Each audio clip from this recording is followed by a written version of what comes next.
বুজুর্গগণ আপনাদের শিখায় ওটা কোরআন হাদিসে আছে। আমাদের দেশে অনেকে বলে থাকে, বিশেষ করে লামাযহাবী ঘরানার আলেমরা, যে আমরা যে আল্লাহ আল্লাহ আল্লাহ আল্লাহ জিকির করি এটা তো কোরআন হাদিসে নাই। বলে না এটা নাই, কোরআন হাদিসে নাই। আল্লাহ কোরআন শরীফে বলে ওয়াযকুর ইসমা রাব্বিকা ওয়া তাবাত্তাল ইলাইহি তাবতীলা। আল্লাহ তার হাবিবকে ডেকে বলেন, মুহাম্মদ সাল্লাল্লাহু আলাইহি সাল্লাম, আপনি আপনার রবের নামের জিকির করুন। পুরুষের কণ্ঠে বলেন সুবহানাল্লাহ। আপনি আপনার রবের নামের জিকির করুন। আল্লাহ তার হাবিবকে শিখালেন আল্লাহর নামের জিকির করতে। রবের জিকির না রবের নামের জিকির? তো রবের সবচেয়ে বড় নাম কি? তাহলে সকাল সন্ধ্যা আল্লাহ আল্লাহ আল্লাহ জিকির করা যাবে কিনা? যাবে। সকাল সন্ধ্যার জিকিরটা জিকির। তারপরে আপনি কাবা ঘরে তওয়াফ করা জিকির, সাফা মারওয়ায় দৌড়ানোটা জিকির, কোরআন তেলাওয়াত জিকির, ওয়াজ করাও জিকির, ওয়াজ শোনাও জিকির। সুবহানাল্লাহ। ওয়াজ করা কি? আল্লাহ কোরআন কারীমে বলেন, আল্লাহ তাআলা তার হাবিবকে বলেন, ফাযাক্কির ইন নাফাআতি যিকরা সায়াযাক্কারু মান ইয়াখশা ওয়া ইয়াতাজান্নাবুহাল আশকাল্লাযী ইয়াসলান নারাল কুবরা। ফাযাক্কির, আল্লাহ তার হাবিবকে বলেন ফাযাক্কির। ইবনে কাসির তাফসীর লেখেন, এর অর্থ ইজহুম, প্রিয় হাবিব মানব জাতিকে আপনি ওয়াজ করুন, নসিহত করুন। তাহলে ওয়াজ এবং নসিহত তো আল্লাহ জিকির বলেছেন। সেজন্য মুহাম্মদ সাল্লাল্লাহু আলাইহি সাল্লামের উম্মতের মধ্যে যারা ওয়াজ নসিহত করে তারা আল্লাহর শ্রেষ্ঠ জিকিরে লিপ্ত আছে। বলেন সুবহানাল্লাহ। তাহলে ওয়াজ করা কি? ওয়াজ শোনাও, সকাল সন্ধ্যাটাও জিকির, কোরআন তেলাওয়াতও জিকির, কোরআন তেলাওয়াত শোনাও জিকির, কাবা ঘর তওয়াফ করাও জিকির, সাফা মারওয়ায় সাই করাও জিকির। সুবহানাল্লাহ বলবেন না? আর সবচেয়ে বড় জিকির 5 ওয়াক্ত নামাজ। এই নামাজকেও আল্লাহ জিকির বলছেন। কি বলছেন? সূরা তাহাতে আল্লাহ মুসা নবীর ঘটনা বলেন, ফালাম্মা আতাহা নুদিয়া ইয়া মুসা ইন্নী আনা রাব্বুকা ফাখলা'না আলাইক ইন্নাকা বিল ওয়াদিল মুকদ্দাসি তুওয়া ওয়া আনা اخْتَرْتُكَ فاستمع لما يوحى إنني أنا الله لا إله إلا أنا فاعبدني وأقم الصلاة لذكري। সুবহান আল্লাহ তাআলা বলেন, মুসা যখন তুর পাহাড়ে আল্লাহ নূরের কাছে আসলো, আওয়াজ আসলো, আল্লাহ মুসাকে ডাক দিয়ে বললেন, মুসা তোমার জুতা জোড়া খুলে ফেলো, পবিত্র উপত্যকায় তুমি দাঁড়িয়ে আছো। ওয়া আনা اخْتَرْتُكَ, আমি তোমাকে নির্বাচন করেছি রাসূল হিসেবে। ফাসতামি' লিমা ইউহা, তোমার কাছে যা ওহী হয় তা মনোযোগ দিয়ে শোনো। তারপর আল্লাহ বললেন, ইন্নানি আনাল্লাহ, মুসা মনে রেখো আমি তো একমাত্র আল্লাহ। ভাই, পুরুষের কণ্ঠে সুবহানাল্লাহ। মানুষগুলো মনে রোজা রেখে আসছে, ক্ষুধার্ত। জি, তাই তো মনে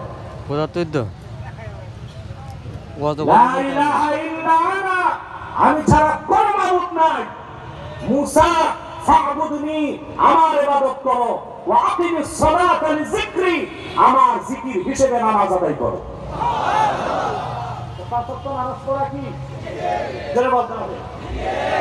আমাদের দেশে অনেক ভণ্ড সুফি সাধক ও পীর আছে যারা সকাল সন্ধ্যার জিকির করে, 5 ওয়াক্ত নামাজ এক ওয়াক্ত আদায় করে না। এদেরকে সুন্নি বলার কোন সুযোগ নাই। নামাজ বাদ দিয়া সুন্নি হওয়া, যে নামাজ পড়ে না ওটা ওহাবিত্ব খারাপ, ঠিক কিনা? আমাদেরকে খাঁটি সুন্নি চিনতে হবে, খাঁটি বেদাতিও চিনতে হবে। আবার যারা এই যে লামাঝাবি শেখগুলো লম্বা লম্বা রুমাল লাগায় ওহাবি মতবাদ ছড়াচ্ছে, এদেরকেও চিনতে হবে। ঠিক আছে সম্মানিত সুধী, আপনারা কি দুই পাশে একটু বসতে পারেন? কিছু নাই, স্টেজে বসে যান, স্টেজে একটু বসেন। সম্মানিত সুধী, আর তো বসার জায়গাও নেই, এবার দাঁড়িয়ে থাকুন। আপনারা তো জীবনে অনেক লোক ওই নেতাদের সমাবেশে যে কত দাঁড়ায় দাঁড়ায় বৃষ্টিতে ভিজেছেন, রোদে জ্বলেছেন, আর আজকে আল্লাহর কোরআন শুনতে একটু দাঁড়ায় থাকলে আমার মনে হয় সঙ্গীরা দুনাতে একটাও থাকবে না। আল্লাহ কবুল করুন, বলুন আল্লাহুম্মা আমিন। সম্মানিত সুধী, তাহলে নামাজ পড়া কি? সকাল সন্ধ্যাটাও ওয়াজ করা, তোয়াফ করা, সাই করা, সবগুলো ওয়াজিব। নফল তোয়াফ হচ্ছে সুন্নাত। সাফা মারওয়ায় সাই করেন, এটাও জিকির কিন্তু ওয়াজিব। সুবহানাল্লাহ বলবেন না? মাকামে ইব্রাহিমের পিছে হাজিরা নামাজ পড়ে, ওইটাও জিকির কিন্তু সুন্নতে মুআক্কাদা। সুবহানাল্লাহ বলেন। আবার আপনি যে 5 ওয়াক্ত নামাজ পড়েন, এটা ফরজ। নামাজের মধ্যে রুকুতে যে তাসবিহ পড়েন সুবহান রাব্বিয়াল আযীম, ওইটাও জিকির কিন্তু এটা সুন্নাত। সাজদাতে যে পড়েন সুবহান রাব্বিয়াল আ'লা, ওইটাও জিকির কিন্তু সুন্নাত। তাশাহুদে বসে আপনি আত্তাহিয়াত পড়েন, দরুদ শরীফ পড়েন, কোনটা ওয়াজিব কোনটা সুন্নাত।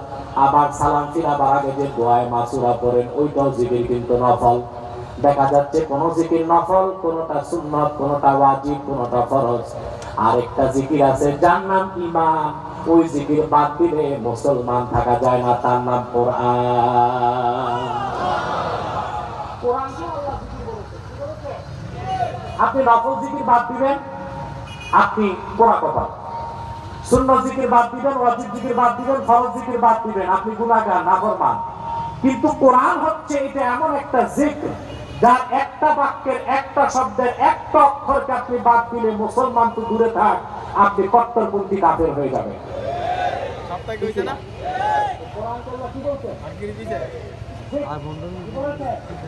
সুবহানাল্লাহ বলবেন না? আমি কি বুঝাতে চাচ্ছি তা তো মনে বুঝতেছেন? কোরআন কেমন জিকির আল্লাহ বলেন, ওয়ামান আ'রাদা আন যিকরি ফাইন্না লাহু মাঈশাতান দানকা ওয়া নাহশুরুহু ইয়াওমাল কিয়ামাতি আ'মা।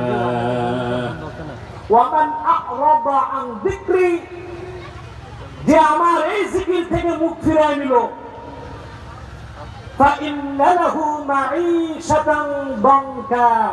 নিশ্চয় তার জন্য রয়েছে একটি সংকুচিত রিজিক। ইবনে কাসির এবং ইমাম সুয়ুতির মতে এই যে সংকুচিত রিজিক কাফের মুশরিকদের জন্য, এটা পরকালে। কিন্তু আমরা দুনিয়াতেও তার প্রমাণ পাই। যারা বেশি নাফরমানি করে, ইসলাম ও মুসলমানকে আঘাত করার চেষ্টা করে, কুফরি মতবাদকে প্রমোট করে, আলেম ওলামা পীর মাশায়েখকে নির্যাতন করে, আমরা দেখি দুনিয়াতে তাদের রিজিক সংকুচিত হয়ে যায়। খাবার প্রস্তুত, খাওয়ার সময় পায় না, এক সারিতে সুটকেস নিয়ে আকাশ পথে দেশ ছেড়ে পালাতে হয়। রিজিক সংকুচিত হয়, কথা বলে না, দুনিয়াতে হয় কি না? আহা, কি রকমারি খাবার রান্না হয়েছে, roast, broast, toast, juice, rice, কিচ্ছু খাইতে পারে নাই। এই দামাল ছেলেরা যাইয়া রোস্ট আনে। তাইলে বেশি নাফরমানি করলে রিজিক দুনিয়া তো ছোট হয়ে যায়, কি হয়ে যায়? সংকুচিত হয়ে যায়। এগুলো যারা পরাজিত তাদেরকেও মনে রেখে তওবা করতে হবে, আর যারা আসতে চায় তাদেরকে এগুলো স্মরণ রেখে চলতে হবে। ঠিক কিনা? আল্লাহ নাফরমানি পছন্দ করেন না, আল্লাহ জুলুমকে পছন্দ করেন না। আল্লাহ তার হাবিবের মাধ্যমে বিশ্ববাসীকে 1000 বছর আগে জানিয়েছেন। রাসূলুল্লাহ বলেছেন, ইত্তাকি দাওয়াতাল মাজলুম ফাইন্নাহু লাইসা বাইনাহু ওয়া বাইনাল্লাহি হিজাব। মাজলুমের বদদোয়া থেকে বাঁচো। মাজলুমের বদদোয়া আর আল্লাহর আরশ আজিমের মাঝখানে কোনো পর্দা নাই। জালেমের শব্দটা তাৎক্ষণিক আল্লাহ কবুল করে গজব নাযিল করে। এগুলো আমরা আক্রোশ থেকে বললাম না, আমি তো রাজনৈতিক ব্যক্তি না, আমার কাজ হচ্ছে রাজনীতি শিখানো। কথা বলা, সবাই তো রাজনীতি করে না, করে? আমি রাজনীতি করি না, রাজনীতি শিখাই। সবাই যদি রাজনীতি করে তো রাজনীতি শিখাবে কে? পরাজিত শক্তিকে এই কথাগুলো মনে করে আগে আমরা বলছি তাদের, তখন আমাদের কথা কানে যায় নাই, বেশি ব্যস্ত ছিল। এখন তার ব্যস্ততা নাই, কেউ ইঁদুরের গর্তে পালায় আছে, কেউ বিদেশ পালায় আছে, কেউ জঙ্গলে আছে।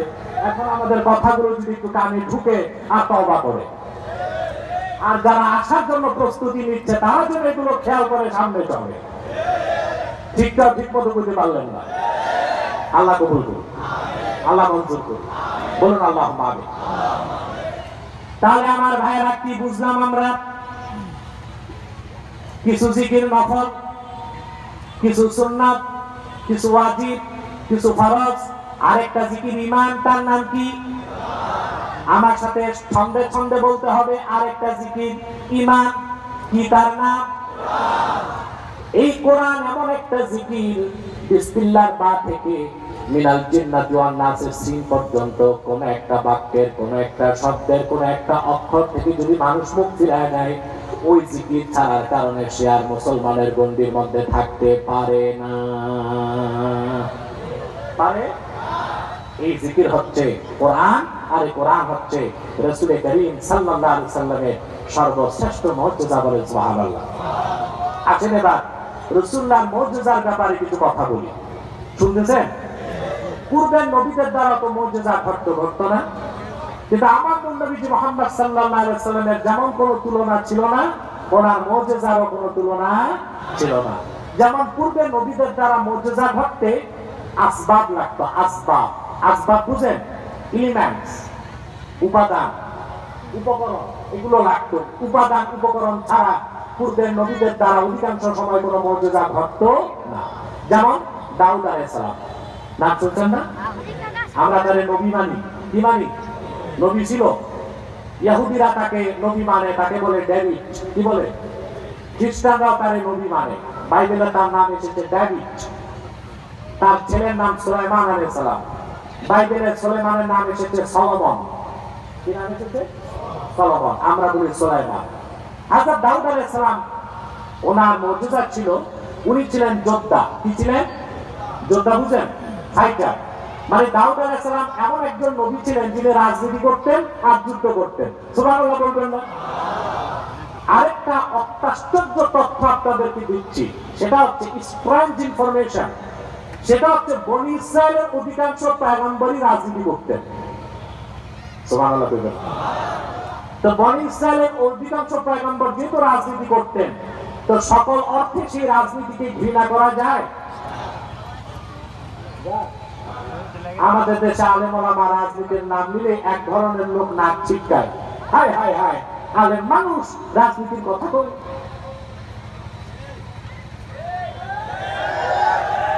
এদের ভাবসা হচ্ছে যে আপনারা হুজুরেরা, মোল্লা মৌলবীরা মসজিদ মাদ্রাসা দেখবেন, আর এই সমাজ রাষ্ট্র এগুলো আমরা চোর চোরটারা দেখবো। এই জন্য ভালো মানুষ রাজনীতিতে আসবেন না, আপনারা তসবিহ জপবেন আর আমরা এগুলো দেখব। অথচ রাজনীতিতে সবচেয়ে দরকার কাদের? আলেমদের। সুবহানাল্লাহ বলেন। সব রাজনীতি নিন্দনীয় নয়, কিছু রাজনীতি নন্দিত, কিছু রাজনীতি নিন্দিত। বনী ইসরায়েলের অধিকাংশ নবী তারা জিহাদ করতেন আর রাজনীতি করতেন। কথাটা তো বিশ্বাস করলেন না, কিন্তু আমি একটা হাদিস বলছি, কান পেতে শোনেন। সহিহ মুসলিমের হাদিস, রাসূল করিম সাল্লাল্লাহু আলাইহি ওয়াসাল্লাম ইরশাদ করেছেন, কানা বানু ইসরাঈল তাসুসুহুমুল আম্বিয়া কুল্লামা হালাকা নাবিয়্যুন খালাফাহু নবী فإنه لا نبي بعدي فسيكونوا خلفاء. سبحان الله. হাদিস সহিহ মুসলিমের হাদিস। রাসূলুল্লাহ সাল্লাল্লাহু আলাইহি ওয়াসাল্লাম বলেছেন, বনী ইসরাইলের পয়গম্বরগণ বনী ইসরাইলকে রাজনৈতিক নেতৃত্ব দিত। দেখি সব রাজনীতি খারাপ না? তাও তো ঠিক মতো বললেন না। সব রাজনীতি খারাপ? রাজনীতি মানে খারাপ হইতো তো নবীগণ কি রাজনীতি করতেন? আল্লাহর হাবিব বলেন, একজন পয়গম্বর ইন্তেকাল করলে বনি ইসরায়েলে আরেক পয়গম্বর দায়িত্ব নিত। ফাইন্নাহু লা নাবিয়্যা বাদি, কিন্তু আমি মুহাম্মদ সাল্লাল্লাহু আলাইহি ওয়াসাল্লামকে প্রেরণ করে আল্লাহ তাআলা নবুয়তের রিসালাতের দরজা বন্ধ করে দিয়েছেন। আমার পরে কিয়ামত পর্যন্ত কোন নবী নাই, কোন রাসূল নাই। ফাসায়াকুনু খুলাফা, আমার পরে আমার উম্মতের রাজনৈতিক নেতৃত্ব দিবে খলিফাগণ। প্রথম খলিফা ছিলেন আবু বকর সিদ্দিক, দ্বিতীয় খলিফা হযরত ওমর, তৃতীয় খলিফা হযরত ওসমান, চতুর্থ খলিফা হযরত আলী, পঞ্চম খলিফা না হাসান রাদিয়াল্লাহু তাআলা, ষষ্ঠ খলিফা ওমর ইবনে আব্দুল আজিজ।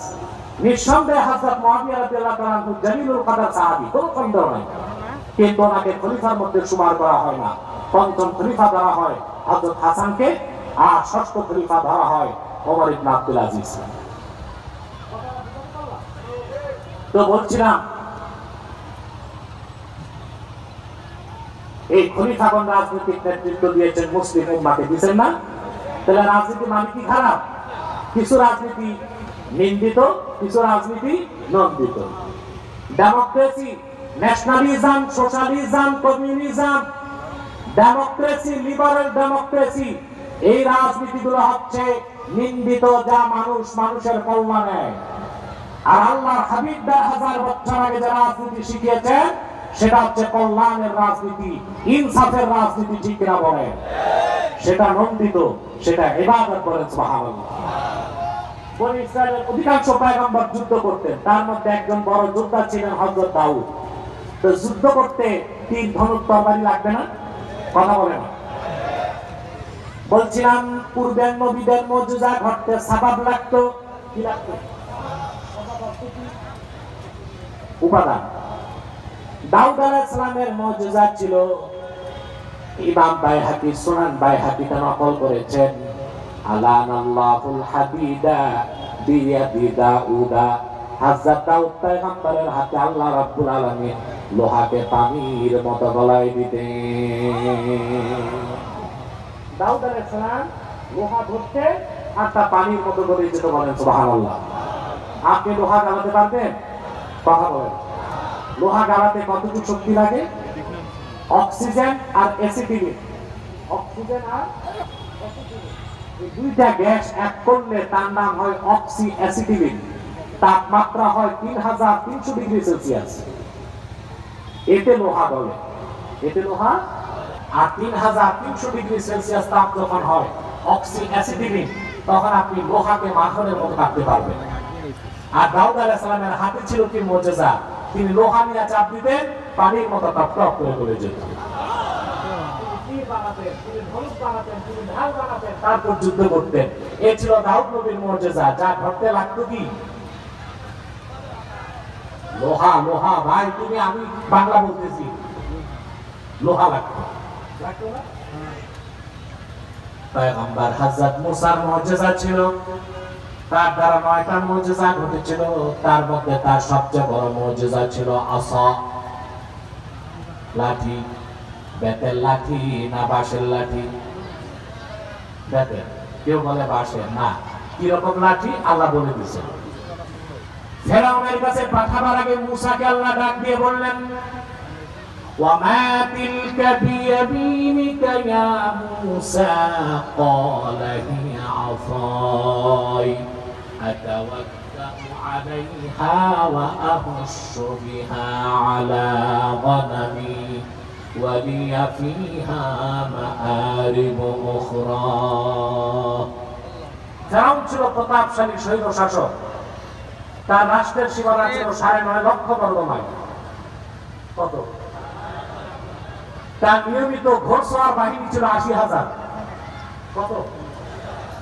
এই প্রতাপশালী একটা কাফের স্বৈরাচারের বিরুদ্ধে মুসা নবীকে আল্লাহ পাঠাবেন বিনা হাতিয়ারে, তা কি হয়? আল্লাহ মুসাকে ডাক দিয়ে বলছেন, মুসা তোর ডান হাতে কি? তিনি বলছেন, আল্লাহ আমার লাঠি। উত্তর হয়ে গেছিল না? কিন্তু মুসা নবী আল্লাহর সাথে কথা বলতেছিলেন তো মজায় কথা লম্বা করতেছিলেন।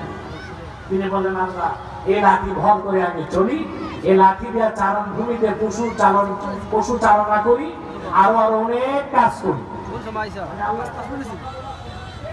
মজা পেয়ে কথা লম্বা করতেছিলেন। আল্লাহ বললেন قال ألقها يا موسى فألقاها فإذا هي حية تسعى মুসা তো লাঠিটা মাটিতে ফেলে দেয়, তিনি ফেলে দিয়েছেন, লাঠি হয়ে গেল দ্রুত ধাবমানশীল এক সাপ। কি সাপ? আল্লাহ কোরআনে অন্য জায়গায় বলেছেন সুবহানুন আযীম, বিশাল অজগর সাপ। মুসা নবী নিজেই দৌড় দিয়েছে পিছনে, এটা কি নিয়ে হাঁটছে তুমি? এ তো মস্ত বড় সাপ। ভয় পেয়ে গেছে। আল্লাহ তাকে ডাক দিয়ে বললেন ক্বালা খুযহা ওয়া লা তাখাফ সানুঈদুহা সিরাতাহাল উলা। ভয় পাইস না মুসা, তুই ধরলে আমি সাপের আগের সুরতে ফিরাই দিব। মুসা নবী ধরছেন, সাপ হয়ে গেছে লাঠি। এইবার ফেরানোর কাছে যাইতে মুসা নবীর বুক ধরপড় করবে, সুবহানাল্লাহ কইবেন না? ঘটনা বলা আমার উদ্দেশ্য না, আমি বুঝালাম মুসা নবীর মুজিজা ঘটতে সবব লাগছে, উপকরণ লাগছে না, ওটার নাম কি? লাঠি। হযরত ঈসা আলাইহিস সালাম তার মুজিজা ঘটতে সবব লাগতো। ঈসা নবীর নাম শুনছেন না? খ্রিস্টানরা তারে বলে জেসাস, বাংলায় বলে যিশু। তবে আমরা মুসলমান, আমাদের বিশ্বাস ঈসা নবী আছে তো, জোরে বলতে হবে। ইহুদিরা তারা হত্যা করতে পারছে না। ইহুদিরা যখন হত্যা করতে গেল, আল্লাহ তাআলা বনি ইসরাইলের মধ্যে এক ইহুদি সূরত ঈসা সাদৃশ্য দিলেন, তাকে মেরে ইহুদিরা বলল ঈসা শেষ। আল্লাহ বললেন না, মাকসুদ এটা ঈসা না, এটা ঈসা। এটা কি ঈসা? কই জোরে বলতে হবে।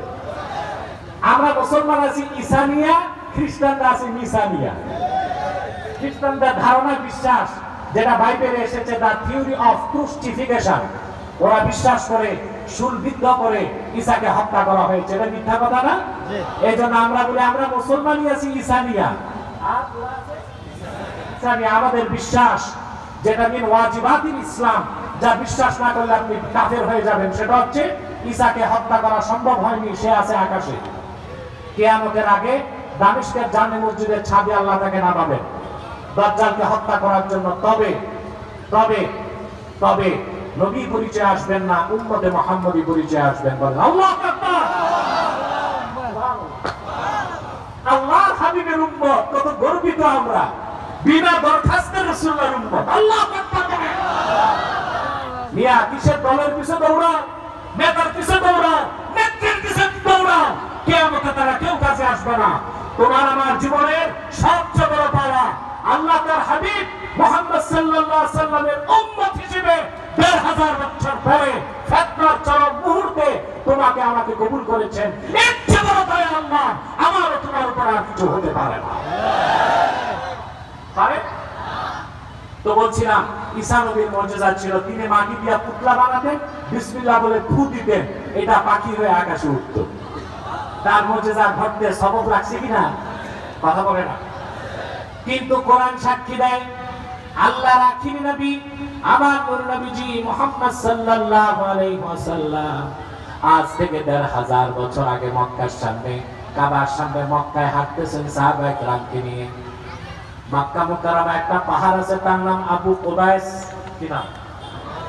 হাজী সাহেবরা দেখছেন, এটা বাপ আব্দুল আজিজ থেকে বের হলে আপনি যদি ডানে মিসফারার দিকে যান, বামে যে পাহাড়টা, এটাই আবু কুবাইস। হাদিস শরীফে এসেছে আউয়ালু জাবালিন খালাকাহুল্লাহু ফিল আরদি আবু কুবাইস। এই পৃথিবীতে প্রথম পাহাড় আল্লাহ সৃষ্টি করেছেন, যেটা ওটা মক্কার পাহাড়, ওইটার নাম আবু কুবাইস। এই আবু কুবাইস পাহাড়ের সামনে রাসূলুল্লাহ যখন গেলেন, আবু জাহেল বলল, মুহাম্মদ সাল্লাল্লাহু আলাইহি সাল্লাম আপনি তো কত মুজিজা দেখাইছেন দুনিয়ায়, দুনিয়ার বাইরে কোনো মুজিজা দেখাতে পারবেন? রাসূলুল্লাহ বলেন কি রকম? বললেন পূর্ণিমার চাঁদ, এটা তো দুনিয়ায় না, এটা মহাকাশে, এটারে দুই টুকরা করে দেখা। সে জানে দুনিয়া থেকে কোনো সবক ওইখানে যাইতে পারে না। আমার ভাইয়েরা, কোরআন সাক্ষ্য দেয়, আল্লাহর হাবিব আল্লাহর হুকুমে শাহাদাত আঙ্গুল দিয়া ইশারা করলেন, চাঁদ দুই টুকরা হয়ে গেল। সূরা কামারে আল্লাহ সাক্ষ্য দিয়েছেন, ইকতারাবাতিস সাআতু ওয়ান শাক্কাল কমর। কিয়ামত নিকটবর্তী হয়েছে, আর আমার দোস্ত মুহাম্মদ সাল্লাল্লাহু আলাইহি সাল্লামের আঙ্গুলের ইশারায় পূর্ণিমার চাঁদ দুই টুকরা হয়ে গেছে। রাসূলুল্লাহ সাল্লাল্লাহু আলাইহি সাল্লামের যেমন কোনো তুলনা ছিল না, ওনার মুজিজাগুলোর কোনো তুলনা ছিল না। রাসূলুল্লাহর যে মুজিজার কোনো তুলনা নাই, কোনো বিকল্প নাই, তা হলো সর্বশ্রেষ্ঠ মুজিজা কোরআন। বলেন সুবহানাল্লাহ। এই কোরআনকে আল্লাহ বলেছেন জিক্র। কি বলেছেন? জিক্র। তিনি বলেছেন এই জিকির আমি আমার হাবিবের উপর নাযিল করেছি, আর এই জিকির হেফাজতের দায়িত্ব আমি আল্লাহ নিজের হাতে রেখেছি। সুবহানাল্লাহ। সুবহানাল্লাহ। আল্লাহ রাব্বুল আলামিন পূর্বের নবীদের যে মুজিজা দিয়েছিলেন, নবীরাও বিদায় নিয়েছেন, মুজিজাও রেখে যান নাই, রেখে গেছেন। মুসা নবীর মুজিজা ছিল লাঠি। মুসা নবী বিদায় নিয়েছেন, বনি ইসরাইলের ইহুদিদের কাছে এখন কি লাঠি আছে? যদি থাকতো তো ইসরায়েলের কুখ্যাত ইহুদিরা ফিলিস্তিনের মুসলমানদেরকে হত্যা করতে বোমা বানাইতো না, এই লাঠি ব্যবহার করত। পূর্বের কোন নবীর মুজিজা পৃথিবীতে নাই, কিন্তু আল্লাহর আখিরি নবী, নবীগণের মাথার তাজ আমার নূর নবীজি মুহাম্মদ সাল্লাল্লাহু আলাইহি ওয়াসাল্লাম আজ থেকে ১৫০০ বছর আগে দুনিয়া থেকে বিদায় নিয়েছেন। ওনার সর্বশ্রেষ্ঠ মুজিজা আল্লাহর শ্রেষ্ঠ জিকির কোরআনের মুজিজা রেখে গেছেন কিনা বলেন? শুধু তামাম দুনিয়ায় কোটি কোটি কোরআন কিতাব আকারে আছে তাই নয়, উম্মতে মুহাম্মাদীর লক্ষ নয় কোটি কোটি হাফেজ কোরআনকে ৩০ পারা কোরআনকে সিনায় হেফাজত করে জীবন্ত মানুষগুলো ঘোরাফেরা করছে। সুবহানাল্লাহ। এটা রাসূলুল্লাহর সর্বশ্রেষ্ঠ মুজিজা। বলেন সুবহানাল্লাহ। বুখারী শরীফ ফাজাইলে কোরআন অধ্যায় একটা হাদিস আসছে সহিহ বুখারীর দ্বিতীয় খণ্ডে। রাসূল করিম সাল্লাল্লাহু আলাইহি ওয়াসাল্লাম ইরশাদ করেছেন, পূর্বের নবীদেরকে মর্যাদা দেওয়া হতো, ইন্নামা উতিতু ওয়াহইয়া, আর আমাকে আল্লাহ সর্বশ্রেষ্ঠ যে মর্যাদা দিয়েছেন সেটা হচ্ছে ৩০ পারা কোরআন। ভাইরা ঘুমাচ্ছেন? কে কে ঘুমান একটু হাত উঠান। বাহ, এই যে কত বেতাল মানুষ আছে। আরে বুঝে বুঝে, বাঙালি বুঝে না এমন বিষয় নাই, বাঙালি নগদ পেটে বুঝে বেশি। রাত ১২টায় ওয়াজ শুনতে গেলেও ঘুমায়, দুপুর ১২টায় জুমা পড়তে গেলেও ঘুমায়। আর এখন দিনে মাহফিল, এখনো কিছু মানুষ ঘুমাচ্ছে কিনা জানি না, তবে কনসান্স না, আনকনসান্স। ঘুমাইলে তো আর হাত তুলতো না। আর একটু মনোযোগ দেন, আমরা সময় প্রায় অনেকখানি হয়ে গেছে। আর কিছু সময় একটা মেসেজ আমি আপনাদেরকে দিতে পারবো ইনশাআল্লাহ। আল্লাহ কবুল করুক, বলুন আল্লাহুম্মা আমিন। কথা শুনতেছেন তো? তাহলে রাসূলুল্লাহ সাল্লাল্লাহু আলাইহি ওয়াসাল্লাম বলেছেন আমার সর্বশ্রেষ্ঠ মুজিজা হচ্ছে ৩০ পারা কোরআন। তারপরে আল্লাহর হাবিব বলেছেন, ফাআরজু আন আকুনা আকসারহুম তাবিআন ইয়াউমাল কিয়ামাহ। কোরআন আমার মুজিজা হবার কারণে আমি আশা করি কাল কিয়ামতের দিন আমি মুহাম্মদ সাল্লাল্লাহু আলাইহি ওয়াসাল্লামের উম্মত সবচেয়ে বেশি হয়ে যাবে।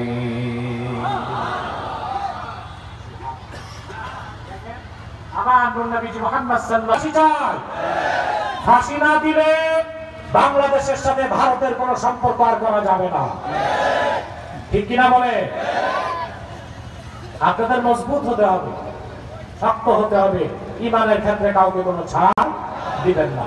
তো সারা দুনিয়া কাফের মুশরিক ইহুদিরা নাস্তিকদেরকে, ব্লগারদেরকে, কাফেরদেরকে ছেড়ে দিছে, যাদের কাজ হচ্ছে আল্লাহর বিপক্ষে, তার হাবিবের বিপক্ষে, ইসলামের বিপক্ষে, কোরআনের বিপক্ষে বিভিন্ন ধরনের অপপ্রচার করে, অপবাদ দেয়।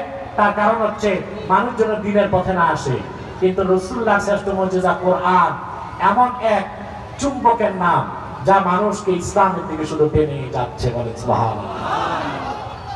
গত ২০০০ সালের পর থেকে ২০২৪ সালের মধ্যে আফ্রিকাতে ৩ কোটি খ্রিস্টান ইসলাম গ্রহণ করে মুসলমান হয়ে গেছে। এটা সহজ কথা? সুবহানাল্লাহ বলবেন না? তার কারণ এই কোরআন হচ্ছে রাসূলুল্লাহর সর্বশ্রেষ্ঠ মুজিজা। সুবহানাল্লাহ বলেন। রাসূলুল্লাহ বলেছেন কাল কিয়ামতের দিন আমার উম্মতের সংখ্যা সবচেয়ে বেশি হবে। আজকে তাকায় দেখেন, পৃথিবীতে সব ধর্মের মানুষ কমতেছে আর মুসলমানের সংখ্যা বাড়তেছে। গত পরশুদিন বিশ্ব মিডিয়াতে একটা খবর চাউর হয়েছে। দেশের মিডিয়াতে তো আছে, ইন্টারন্যাশনাল মিডিয়াতে আমি বলবো, কিন্তু বিষয়টা একটু লজ্জাকর, কিন্তু বলতে বাধ্য হচ্ছি। বলবো রাশিয়ার প্রেসিডেন্ট পুতিন, নাম শুনেছেন? পুতিনের জন্য আমরা দোয়া করি, আল্লাহ যেন মরার আগে হইলেও তারে মুসলমান বানাইব। আমি পুতিনের জন্য দোয়া করি। কেন করি? পশ্চিমা কুকুরদেরকে সাহায্য করতে পুতিনের মতো একটা মুগুর দরকার ছিল দুনিয়া। এই পুতিন রাষ্ট্রীয় ফরমান জারি করছে, শুনলে আপনারা অবাক হবেন এটা কেমন ফরমান। সে বলেছে রাশিয়াতে যারা ফ্যাক্টরিতে কাজ করে, যারা কারখানায় কাজ করে, কলেজে পড়ে, অফিস আদালতে যায়, তারা যেন প্রত্যেকে দিনের বেলায় কাজের ফাঁকে সেক্সুয়াল রিলেশন মহিলাদের সাথে যেন একত্রিত হয়।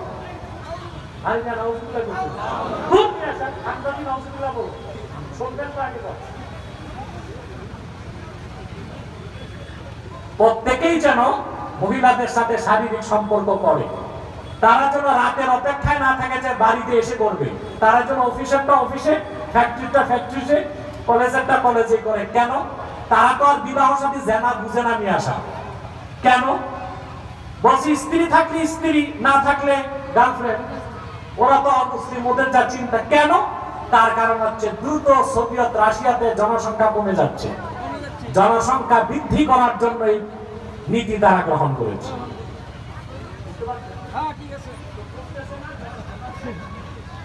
সারা পৃথিবীতে ইহুদির সংখ্যা 1 কোটি। কেন কমে যাচ্ছে? বিজ্ঞানীরা দেখেছে তাদের ক্রোমোজোম নষ্ট হয়ে যাচ্ছে। বাংলাদেশে যখন দেশ স্বাধীন হয়েছিল, বাংলাদেশে হিন্দুদের সংখ্যা ছিল 12.5%, বর্তমানে হিন্দুদের সংখ্যা 6.5%। আমার দেশের কোন মুসলমান হিন্দুদের আঘাত করেছে? মারে? বরং বাংলাদেশ অনেক মৌলবী এখন ঠিকাদারি নিজে মন্দির আর মূর্তি পাহারা বুঝছে না? মারছে মুসলমানদের না? মুসলমানরা হিন্দুদের মারছে? একটা হিন্দুর গায়ে তো টোকা দেয় নেই। হিন্দুদেরকে পুষব্যাক মেরে ভারতও পাঠায় নেই। হ্যাঁ, কিছু হিন্দু বাংলাদেশ থেকে কলকাতায় যে বাড়িঘর করছে, বাকি হিন্দুর সংখ্যা কমলো কেন? বিশেষজ্ঞরা বলেছে তাদের প্রজনন ক্ষমতা হ্রাস পাচ্ছে, অর্থাৎ তাদের ফ্যাক্টরি ফিউজ হয়ে যাচ্ছে। উৎপাদন হবে কেমন করে? ইহুদিদের সংখ্যা কমে গেছে, 1 কোটিতে চলে আসছে। তার কারণ বিশেষজ্ঞরা বলেছে তাদের ক্রোমোজোম নষ্ট হয়ে যাচ্ছে। সন্তান তৈরি করার জন্য আল্লাহ তাআলা মানুষের মধ্যে রেখেছেন, বীর্যের মধ্যে ক্রোমোজোম। কি রেখেছেন? একটা অটোজোম আর একটা সেক্স ক্রোমোজোম। পুরুষকে দিয়েছেন যে ক্রোমোজোম, সেক্স ক্রোমোজোম, সেটা হচ্ছে X এবং Y। আর মহিলাদেরকে দিয়েছেন যে সেক্স ক্রোমোজোম, সেটা হচ্ছে XX। আল্লাহর কি কুদরত! নারী আর পুরুষ যখন একত্রিত হয়, পুরুষের যখন সেক্স ক্রোমোজোম থেকে X যায় মায়ের পেটে, আর মায়ের XX থেকে X, 2X জোড়া লাগলে ওইটা মেয়ে সন্তান হয়ে যায়। আর যখন XY থেকে পুরুষের Y আসে আর মায়ের XX থেকে X আসে, X আর Y জোড়া লাগলে ওটা ছেলে সন্তান হয়ে যায়। বিজ্ঞান এতটুকু পেয়েছে, কিন্তু মায়ের পেটের অন্ধকার কারখানায় পুরুষের XY থেকে Y কে নেয়, X কে নেয়, জোড়া লাগায় কে? বিজ্ঞানটা এখনো পায় নাই। জবাবটা হাদিসে পাওয়া যায় 1500 বছর আগে। আমার নূর নবীজি বলে দিয়েছেন, স্বামী আর স্ত্রী যখন একত্রিত হয়, স্বামীর বীর্যের প্রথম ফোঁটাটা মায়ের রেহেমে ঢোকার সঙ্গে সঙ্গে মানুষ তৈরি করার জন্য একটা কারিগর ফেরেশতা আল্লাহ মায়ের পেটে পাঠায় দেন। এটা ওই ফেরেশতার কাজ। XY থেকে Y নেয়, X থেকে X নেয়, XY মিলায় দেয় ফেরেশতা, তখন মায়ের পেটে কি হয়? ছেলে। আর যখন XX থেকে ফেরেশতা X নেয়, মায়ের X নেয়, মায়ের আসি চালান XX, এই 2X মিলায় দিলে সন্তান কি হয়? মেয়ে হয়। তো বিজ্ঞানীরা দেখেছে ইহুদিদের এই ক্রোমোজোম, যেটা সেক্স ক্রোমোজোম, এটা নষ্ট হয়ে যাচ্ছে, এই জন্য তাদের সন্তান উৎপাদন কমে যাচ্ছে। এখন আপনারা বলেন, ওরা বোমা মারে আমাদের ফিলিস্তিনে, আর ওদের জায়গা মতো বোমা মারছেন কে? সুবহানাল্লাহ বলবেন না? ওরা বোমা মেরে আমাদের মানুষ কমায়, আর আল্লাহ জায়গা মতো ওদের ফ্যাক্টরিতে বোমা মেরে দিছে। ওদের সন্তান উৎপাদন বন্ধ হয়ে গেছে। একটু জোরে জোরে করতে সুবহানাল্লাহ। তাহলে দুনিয়ায় অমুসলিমদের সংখ্যা কমছে, এটাই স্বাভাবিক, আর মুসলিমদের সংখ্যা দিন দিন বাড়বে। কারণ আমার নবীজি মুহাম্মদ সাল্লাল্লাহু আলাইহি ওয়াসাল্লাম 1500 বছর আগে বলেছেন, কোরআন আমার সর্বশ্রেষ্ঠ মুজিজা। সেজন্য কিয়ামতের দিন আমি আশা করি আমার উম্মতের সংখ্যা সবচেয়ে বেশি হবে। আল্লাহ তাআলা যেন